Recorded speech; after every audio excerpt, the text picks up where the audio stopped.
Greetings to readers, viewers, and listeners, and welcome to this modified edition of the WWE pay-per-view predictions PLE show that we do here on the Autistic Super Blog.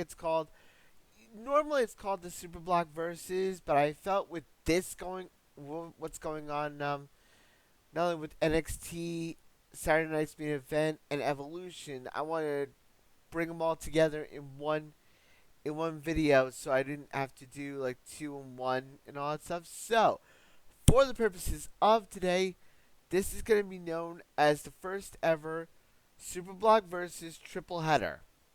So, what's going to happen here? Obviously, we're going to combine all these shows together.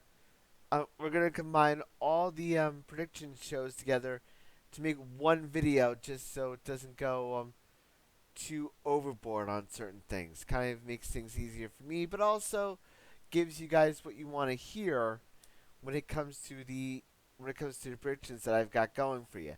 So the links for the shows that I'm going to be reviewing are in the show notes, and and if you like these videos, to readers and viewers and listeners, please like, share, and subscribe. I would appreciate it very much, and it helps the channel out a lot. So, with this being said, we're gonna go right to NXT Great American Bash. The first match we're gonna be looking at is Javon Evans versus Jasper Troy.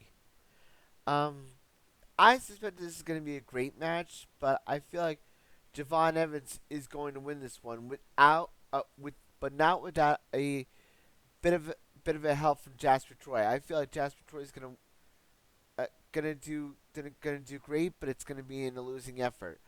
I feel like Jasper. I would not be surprised though if Jasper wins to kind of help people get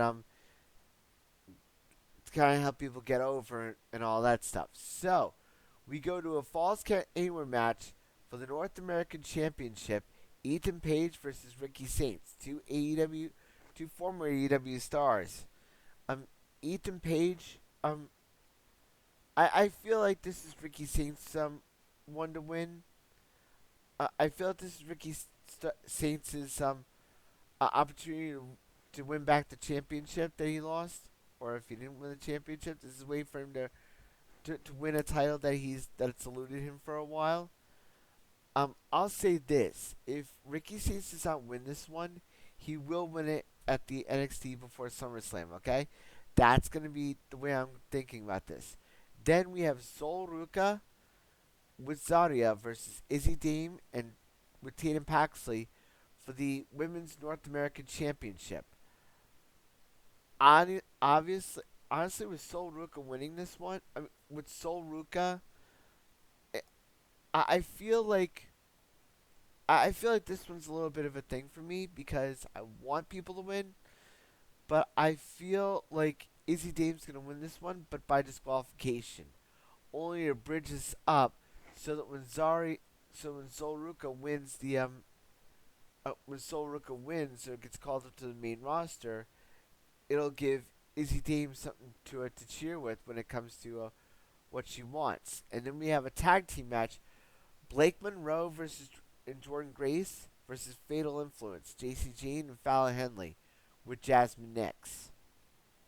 This one I feel is going to be really good, but I feel like with Blake Monroe, the debuting Blake Monroe, I feel like with what I've been hearing that she's going to go heel, I feel like it's going to go Jordan Grace and Blake Monroe are going to win this one, but I feel like after that, Blake Monroe is going to turn heel on Jordan Grace after the match. That's where I feel like the whole situation is going to be going for. And then we have Obafemi versus Yoshiki Inamura with Josh Briggs for the NXT Championship. I feel like this one. I feel like Yoshiki will at the very least win this one, but I feel it's going to be for disqualification. But I would not be surprised if Obafemi lost, because he's had a good run with the NXT Championship. I feel like Yoshiki could win this one, but it's going to be a shocker. I feel like it's going to be, if he wins, it's going to be a shocker, but it would not surprise me if they kept it on with Femi for a little bit longer. So, with that being said, we're going on to the second of the triple header, Saturday night's main event, and then we're going to a singles match for the WWE United States Championship. Solo Sikoa versus Jimmy Uso. Since Solo Sikoa only recently won this one, I feel like Solo Sikoa is going to retain this one. I feel like that's the way that they're going to be going down.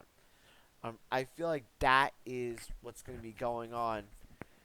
If Solo Sikoa is going to lose this thing, he's going to lose it at SummerSlam. I feel like that's the way it's going to go. So Solo's going to win that one. Then we have Randy Orton with Jelly Roll versus Drew McIntyre with Logan Paul. I feel like this could be a tag team match for SummerSlam. And if that's the case, Drew McIntyre is going to win this one in order to give Randy Orton a chance to win to win at SummerSlam. And then we have a singles match with LA Knight, versus Seth freaking Rollins. This is going to really be an issue because of what's coming up next. If LA Knight wins, it'll affect what's going to happen in the next match. If Seth Rollins wins, he won't be cashing in, or will he? Here's what I'll say: LA Knight's going to win this one, but it's going to be into a rough night for it's going to be a challenge. I feel like LA Knight's going to win, but I'm going to get into this a little bit. We have a singles match for the World Heavyweight Championship, Goldberg's retirement match, going up against Gunther. This is where I feel like it's going to be. I feel like Goldberg's going to win, but Seth Rollins is going to cash in to become the World Heavyweight Champion. I feel like that's the way that they're going with this. I feel like that could be the way to go around this, to get the championship off of Bill Goldberg, off of Gunther, but to put on Seth Rollins. I feel like that's how they're going to be going for SummerSlam. I feel like this is one of those things where you really have to put those things into consideration too.